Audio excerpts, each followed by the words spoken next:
Okay. Won't you please pray with me?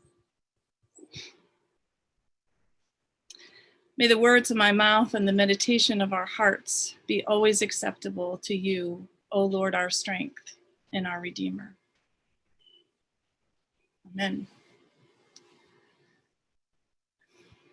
Nobody likes it when Mema gets too serious. During our staycation this past week, the Busbys set out on a few adventures, one of which was on Tuesday, I think, Tuesday afternoon. We went on a family kayaking trip on the St. Lawrence River. We had great fun, and we learned a few important lessons along the way. Now, Loyal and I were the only ones who'd ever been kayaking before, and I was the only one who had been out on the river in a kayak one time. And so all of us were a little excited, but I think it's pretty safe to say that we were newbies. One day, we might evolve nicely into river rats, but for now, we still will claim our newbie status.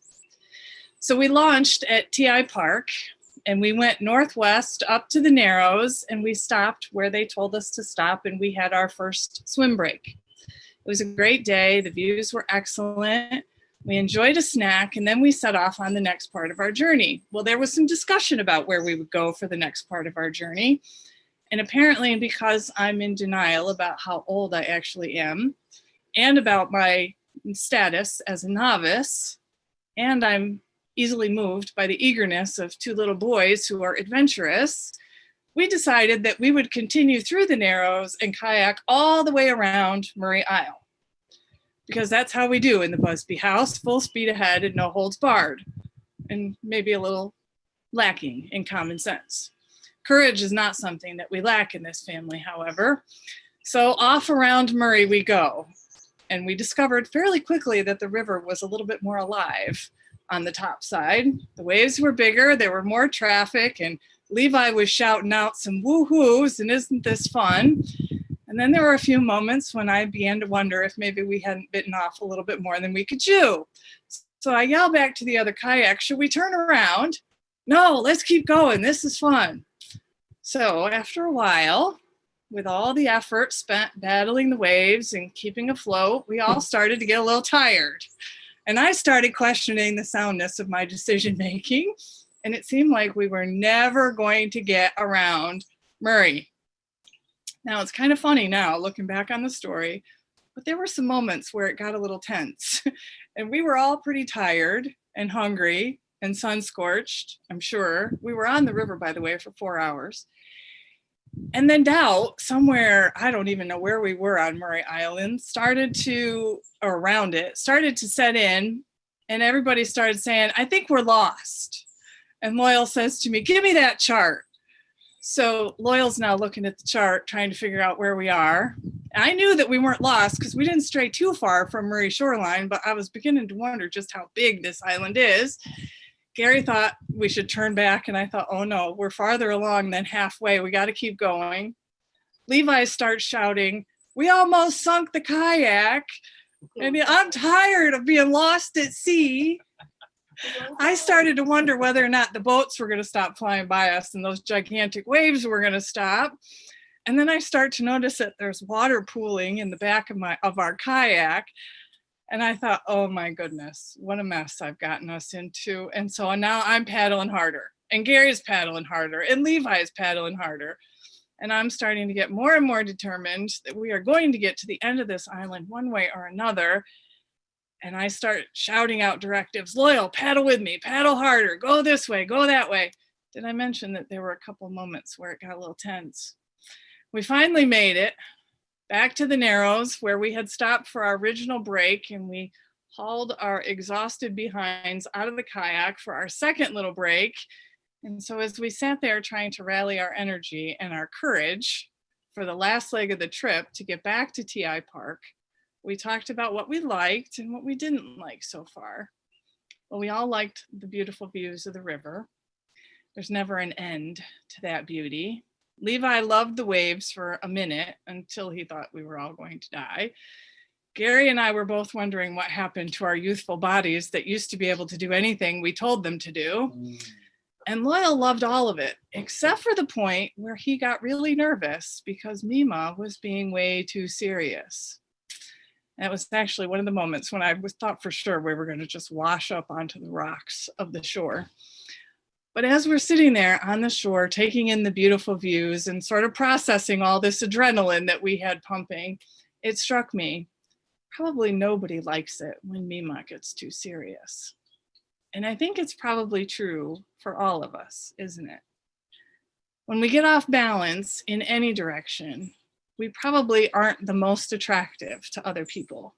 And I think that's true for our spiritual lives too.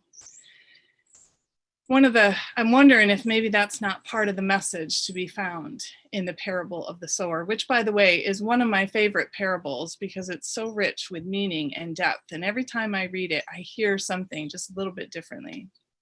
But making the connection with our kayaking story, though, it occurs to me that at different points in our lives, in the year, in our day even, we might be able to identify with different aspects of the parable, particularly how it relates to the state of our own hearts.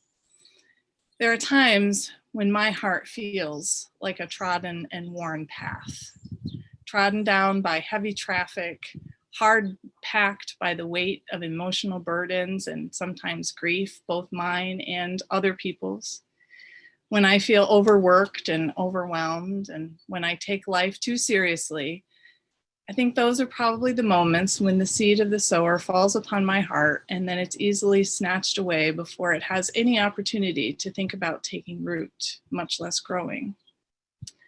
Other times, I think our hearts can become hardened like rock by all kinds of life experiences, whether it's trauma or our frustration or disdain or anger at other people.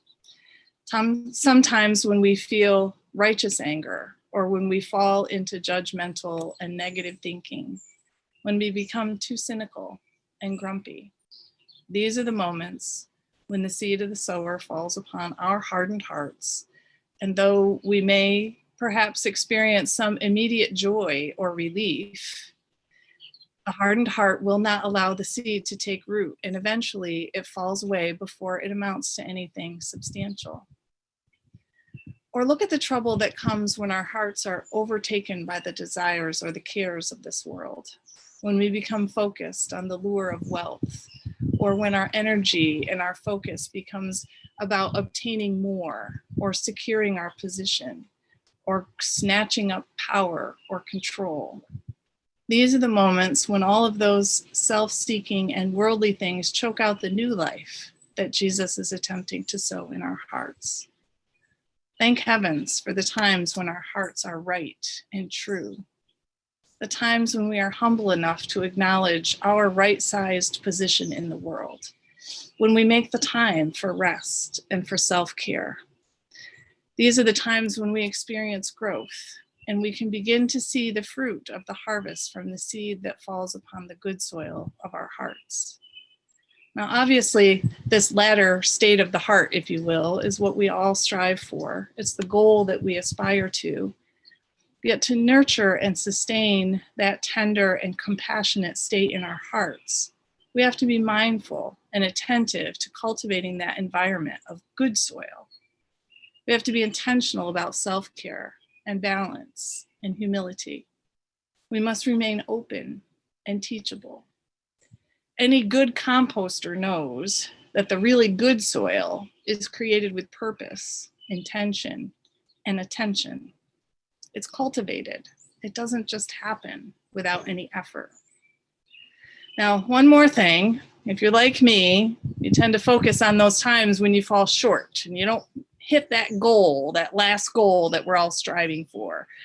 And then I just fall right back into that habit of taking life too seriously. And I find myself getting overburdened and overwhelmed or tired or too caught up in myself or too impatient or when I'm feeling like I'm ready to give up too easily. But you know what? It's okay that we fall short and make mistakes. We spend way too much time striving for perfection. We can choose to let it go and trust in God's generosity. How wonderful is it that the abundance of God's grace is so bountiful that seed for new growth is continuously scattered everywhere, all the time, providing more and more opportunity for us to cultivate our faith, to remain steadfast in hope, to keep our hearts open and tender-hearted, and to remain steady and hopeful in the love and patience of God. God is always there, waiting for us to turn and return, helping us to grow our sea legs or our river legs. Is that really a thing, I wonder? You'll have to tell me at coffee hour. God is always there, guiding us so that we might find our way home, and waiting patiently for us to remember that at the end of the day, there really is no need for us to take life so seriously, for God is with us and among us and all around us all the time, sowing seeds that continue to keep us all loving and patient and hopeful and living from a place of abundance in God's grace and generosity. Amen.